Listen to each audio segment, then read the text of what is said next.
Borneo mother and child care हॉस्पिटलतर्फे नुकतेच ठाण्यातील लोढा अमरा सोसायटीमध्ये महिला आरोग्य तपासणी शिबिराचं यशस्वी आयोजन करण्यात आलं होतं.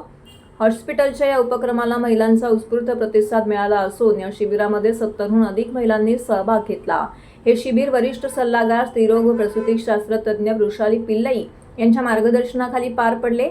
यावेळी त्यांनी महिलांच्या आरोग्याविषयी एक माहितीपूर्ण आरोग्य जागरूकता सत्र राबवले. या सत्रादरम्यान डॉक्टर पिल्लई यांनी महिलांच्या आरोग्यासाठी नियमित तपासणीचे महत्त्व, स्त्रीरोगाचे वेळीच निदान, गर्भाशयाच्या मुखाच्या कर्करोगाची तपासणी, गरोदरपणातील काळजी, रजोनिवृत्तीबाबत जागरूकता आणि प्रतिबंधात्मक आरोग्य सेवा याच्यावरती विशेष भर दिला आहे. महिला आरोग्य तपासणी, पॅम सियर चाचणी, bone mineral density, vitamin D3 तपासणी, तज्ज्ञांद्वारे वैज्ञानिक स्त्रीरोग समुपदेशन आणि आरोग्य मार्गदर्शन. लोढा अमरा सोसायटीतील मधील रहिवाशांनी या उपक्रमाचं भरभरून कौतुक केलं आहे.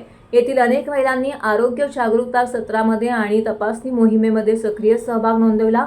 या शिबिराचे यशस्वी आयोजन Borneo mother and child care हॉस्पिटलच्या विपणन विभागातर्फे करण्यात आलं होतं. मार्केटिंग प्रमुख उमेश कांबळे यांच्या नेतृत्वाखाली आणि संपूर्ण मार्केटिंग टीमच्या समर्पित प्रयत्नामुळे हे शिबिर अत्यंत सुरळीतपणे पार पडले आणि समाजातील महिलांपर्यंत पोहोचण्यात ते यशस्वी ठरले. अशा सामाजिक उपक्रमांच्या माध्यमातून प्रतिबंधात्मक आरोग्य सेवेचा प्रचार करणे, आरोग्याविषयी जागरूकता निर्माण करणे, आजारांचे वेळीच निदान व्हावे यासाठी प्रोत्साहन देणे आणि संपूर्ण परिसरातील महिलांचे आरोग्य सुधारणे यासाठी Borneo mother end child care hospital कटिबद्ध आहे. आपको डॉक्टर्स मिल जाएंगे, थोड़ा सा और आगे चले जाओ, डॉक्टर्स मिल जाएंगे. अपने ठाणा में अराउंड 100 हॉस्पिटल्स होंगे.